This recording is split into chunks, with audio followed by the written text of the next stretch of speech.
Saudara, pada waktu majikan saya menyuruh saya pulang itu jujur saya kebingungan ya, dan saya itu sempat tanya mami, sempat tanya peduli kasih, dan saya juga ada di dalam pikiran saya itu berpikir gitu ya, kalau saya pulang, misalnya majikan saya kasih uang gitu kan, saya pulang.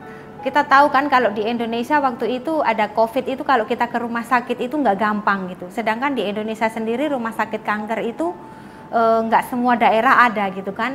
Jadi saya kebingungan gitu kan, dan saya berpikir tentang obat alternatif gitu kan. Nah, saya itu mikir gitu, saya cari di YouTube gitu, ketemulah akar bajaka gitu kan, dan saya berpikir akar bajaka itu berasal dari Kalimantan gitu, dan saya berpikir di situ di pikiran saya siapa ya teman saya yang orang Kalimantan gitu, karena saya mikir kalau beli online saya takut salah gitu, karena penyakit saya ini penyakit serius, jadi kalau salah kan nanti jadinya salah total semuanya gitu kan. Jadi saya berpikir siapa ya teman saya gitu, saya ingat-ingat ada 2 teman gitu. Jadi saya hubungin teman saya ini karena kebetulan dia pernah menghubungi saya gitu ya, meskipun saya kadang cuek gitu, saya hubungin dia, saya tanya, Bang,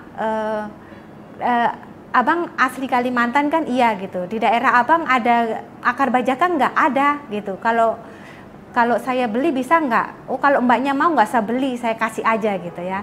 Nah, singkat cerita, waktu saya disuruh pulang itu, saya tanya sama dia kayak gitu, terus saya tanya gitu begini, Bang, kalau misalnya saya pulang ke Indonesia, saya itu perlu berobat medis apa enggak gitu? Menurut Abang bagaimana? Saya berobat medis atau berobat herbal aja kalau menurut Abang? Akar bajaka itu bisa menyembuhkan kanker gitu. Dan dia menjawab saya, dia bingung juga mau jawab gitu, tapi waktu itu dia menjawab saya, kalau menurut saya berdoa nomor 1, medis nomor 2, yang ketiga itu ya lanjut herbal gitu. Dan waktu itu ya saudara, dia sempat kebingungan gitu, ini saya saudara bukan, teman bukan gitu ya, kenalnya hanya sepintas lalu aja, kok ini masalah sensitif kok tanya sama saya gitu. Sedangkan keluarga saya aja nggak ada yang tahu gitu, sampai saya operasi satupun dari mereka itu nggak ada yang tahu gitu. Adik saya yang ada di Hong Kong pun tidak. Jadi waktu itu dia ngomong seperti itu, ya udah oke, saya operasi gitu. Dan setelah saya operasi, karena saya minta akar bajaka itu, dia minta nomor WhatsApp saya gitu kan. Nah dari situ dia sering nanya saya waktu saya selesai operasi, dia cuman sekedar nanya kabar gitu kan, gimana gitu kan, seminggu 2 kali 3 kali gitu, lama-lama akrab kami gitu kan. Dan dialah yang selalu menghibur saya, menemani saya, dan orangnya lucu gitu ya, jadi setiap hari itu dia menghibur saya. Dan waktu itu kami sering ngobrol gitu, sering curhat ngobrol gitu ya, ngomong masalah biasa, dia menghibur saya. Namun tiba-tiba dia ngomong sama saya begini, Mbak, kalau Tuhan izinkan pun ya, saya tuh mau loh gitu, menemani kamu untuk di masa-masa yang akan datang gitu. Saya kaget waktu itu, saya pikir cuman candaan sepintas lalu gitu ya, dalam kondisi saya yang seperti ini gitu kan, masa masih ada orang yang ngomong seperti itu. Saya anggap karena dia orangnya lucu, anggap aja itu saya hanya bercanda gitu kan.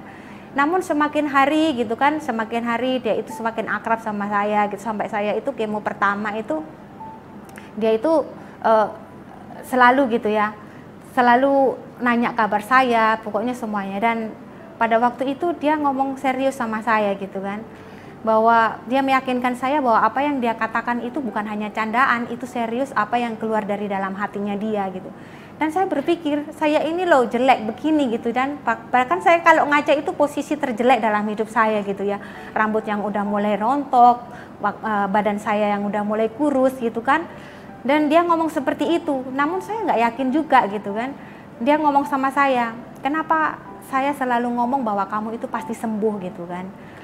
Karena saya punya teman waktu saya kuliah itu dia sakit sama seperti kamu, stadium 2, payudaranya diangkat, dan dia itu sembuh gitu. Dia menikah hari ini, dia punya anak 2 dan suaminya polisi. Makanya saya yakin kamu itu sembuh gitu. Jadi aku ingin kalau Tuhan izinkan dan kamu mau, aku pengen hidup sama kamu gitu. Dan waktu itu saudara, saya tidak begitu langsung percaya juga gitu kan. Saya masih terus mikir gitu. Saya katakan sama dia bahwa efek dari pengobatan saya ini saya bisa nggak punya keturunan gitu loh. Dia bilang, loh keturunan itu kan haknya Tuhan gitu, kita itu hanya kalau Tuhan kasih ya kita terima, kalau enggak ya masa kita mau maksa Tuhan gitu loh. Sedangkan umur saya itu sudah nggak muda lagi gitu, saya berpikir umur saya sudah nggak muda lagi, saya sudah seperti ini. Dokter pun kalau ngomong saya punya anak itu tunggu 5 tahun gitu ya, jangka 5 tahun. Kalau umur berapa gitu kan saya berpikir. Jadi waktu itu saya mikir gitu kan, dengan segala pertimbangan saya mikir kalau saya dalam keadaan baik, saya cantik, saya baik-baik saja, orang mau menikah sama saya istilahnya, saya bisa berpikir gitu loh, apa motivasinya dia mau menikah sama saya. Lah saya ngajak aja muka saya jelek begini gitu kan, dia ngajak saya nikah gitu. Apa yang harus saya lakukan dengan ucapannya dia. Jadi waktu itu saya memutuskan bahwa saya menerima dia, saya mau gitu. Dan saudara, saya bersyukur berkat Tuhan itu sungguh apa yang Tuhan kerjakan dalam kehidupan saya itu apa yang tidak pernah saya pikirkan, yang tidak pernah timbul di dalam hati saya, itu benar-benar Tuhan berikan sama saya. Jadi waktu itu ya, di dalam hari-hari saya di shelter, saya itu sukacita terus gitu. Dan ditambah lagi kehadiran dia, saya itu menganggap bahwa saya berkata sama Tuhan, Tuhan apapun yang kau izinkan terjadi dalam kehidupan saya menerimanya tanpa beban gitu. Jadi saya tetap menjalani hari-hari saya dengan sukacita, dengan dia itu selalu berkata kepada saya, kamu pasti sembuh, kamu nggak usah khawatir, tetap percaya kepada Tuhan, mujizat Tuhan itu pasti akan kamu alami gitu. Jadi dia itu yang terus menguatkan saya, dan dari situ saya terus kuat saudara, saya terus bersukacita, bahkan saya nggak pernah mikir bahwa kalau saat itu saya sedang sakit gitu. Jadi saya itu sepertinya masa depan yang penuh pengharapan yang Tuhan janjikan dalam kehidupan saya itu benar-benar digenapi gitu. Ketika saya pegang, ketika saya tidak meragukan Tuhan, ketika saya tidak mau lari kepada siapapun, ketika saya hanya lari kepada Tuhan, apa yang Tuhan janjikan dalam kehidupan saya semuanya digenapi dalam kehidupan saya. Dan bukan hanya itu, saudara, berkat-berkat Tuhan secara materi itu mengalir mengikuti dalam kehidupan saya, yang secara manusia saya itu sempat bingung juga ya, sempat mikir gitu ya. Kalau saya pulang saya kerja seperti ini, saya pulang, kalau saya berobat di Indonesia, dananya itu dari mana gitu kan, uangnya dari mana gitu untuk berobat. Namun apa yang Tuhan kerjakan dalam kehidupan saya begitu luar biasa ya, melalui Tuhan hadirkan pribadi ini dalam kehidupan saya, berkat-berkat Tuhan itu mengikuti saya. Dan akhir bulan Maret dan awal bulan April, Tuhan mengizinkan saya itu membeli sebidang tanah gitu, ladang kebun yang sudah ada hasilnya, yang saat setelah saya bayar sudah keluar hasilnya. Jadi saya sempat mikir, Tuhan kalau saya pulang itu nanti hasil saya berobat uang dari mana gitu. Sedangkan pengobatan namanya kanker itu terus berkala saudara, tidak hanya setahun 2 tahun gitu ya, evaluasinya selama 5 tahun, dan itu pun kadang masih perlu 10 tahun gitu ya. Tapi saya bersyukur gitu, sampai di situ Tuhan tidak memberikan saya itu kekhawatiran sedikit pun.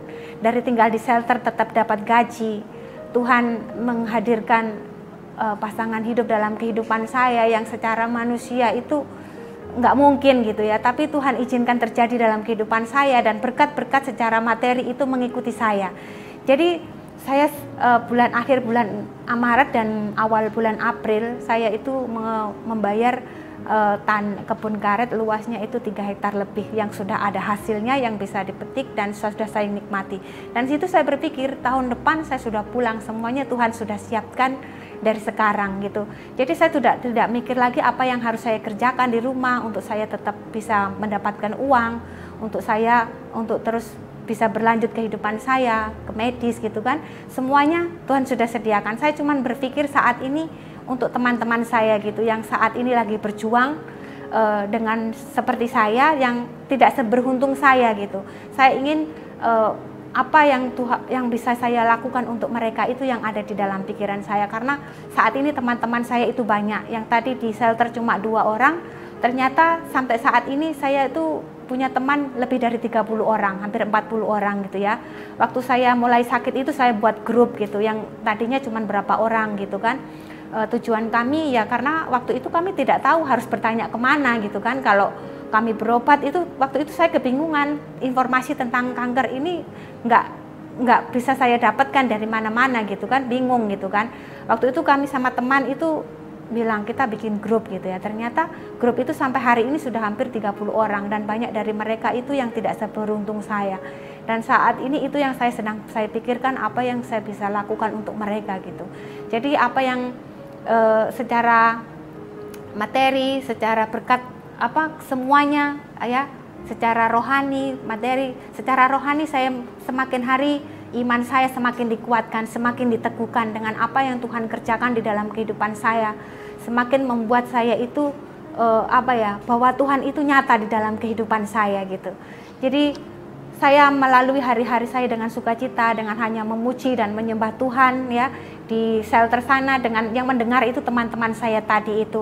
Jadi semuanya Tuhan kerjakan sesuai dengan janji Tuhan gitu.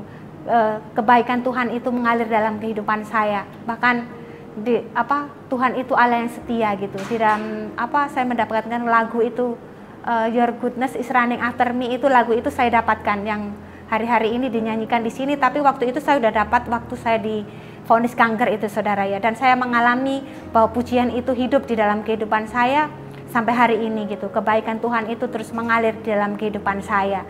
Dan saya bersyukur, saudara, sampai hari ini semuanya berjalan dengan lancar. Dan saat ini saya bersyukur kalau saya mampu, saya bisa, itu semua karena kebaikan Tuhan, karena doa-doa mami, doa papi, doa rekan-rekan semua, keluarga ilahi yang ada di tempat ini. Untuk itu pada saat ini saya mau mengucapkan banyak terima kasih kepada mami, kepada saudara-saudara semua yang sudah mendoakan saya, mendukung secara doa, bahkan memberikan saya kekuatan, memberikan saya semangat, bahkan secara materi ya, secara berkat, secara jasmani.